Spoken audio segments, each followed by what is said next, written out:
করবে।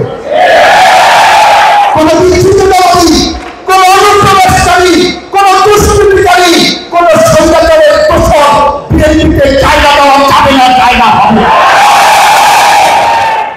পরিবর্তনের যাব না।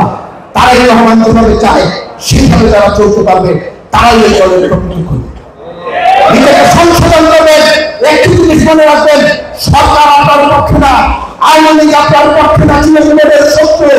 এদেশের অন্যান্য যারা রাজনৈতিক দল আছে বিএনপিকে ছাড়া ক্ষমতায় যেতে বিভোর হয়ে বসে আছে।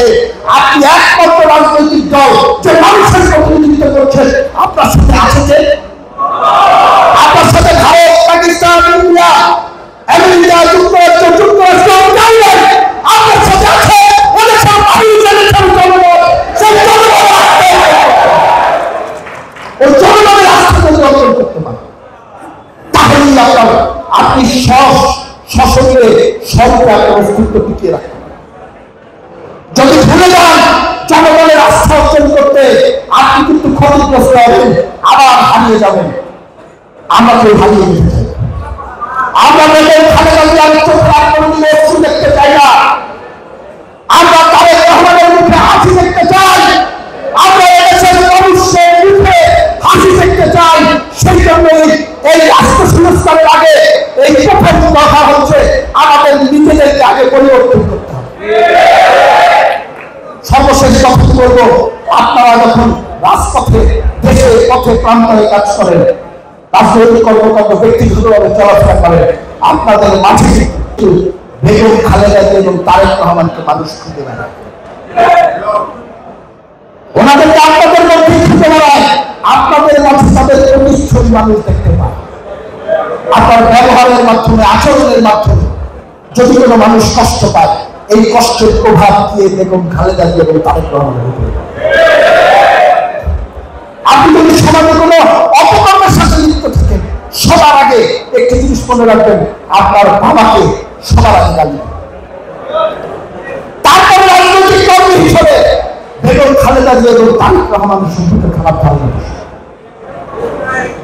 একটি কথা বলবো শেষ সময়ে, ছাত্রদল যারা করছেন তারাও দায়িত্ব নেই, যুবদল এবং স্বেচ্ছাসেবক দল যারা করছে, কথা খেয়াল করবেন, হয়তো বেশি কথা বলে ফেলছে। যুবদল এবং স্বেচ্ছাসেবক দল যারা করছে, বয়সে উন্মাদনায় এখন সবাই আছে, কিন্তু নিজের বয়স বিশেষ করে দেখবেন কে এসএসসি কত সালে পাশ করবে, সামনে কতদিন বয়স আছে সেটিও খেয়াল করবে। জীবন কিন্তু খুব জীবনের যে সময়টি এই অবৈধ পূর্ববর্তী সরকার আপনার কাছ থেকে নিয়ে গেছে, সময়টি কোনোদিন ফেরত পাবে।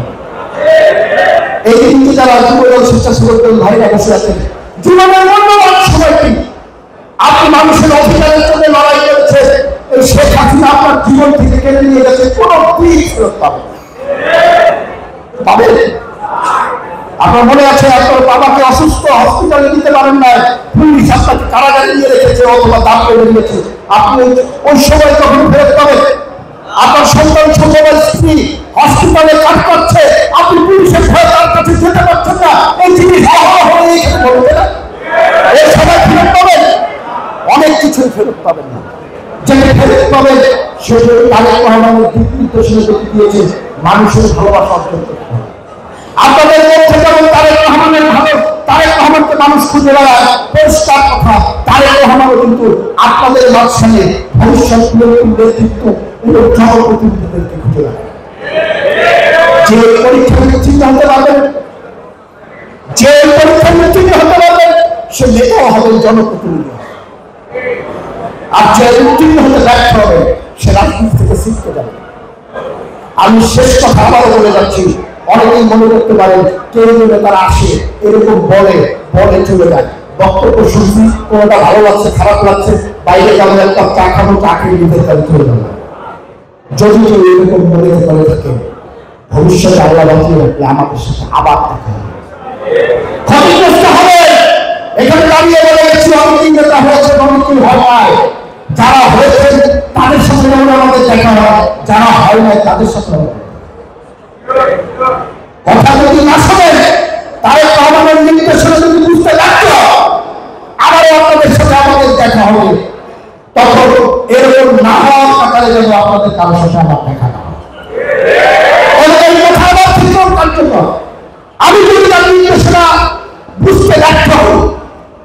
বলেছিলাম মানতে ব্যর্থ, আমিও না হওয়ার টাকার আপনাদের সাথে দেখা। তাহলে আমাদেরকে কবুল করুন।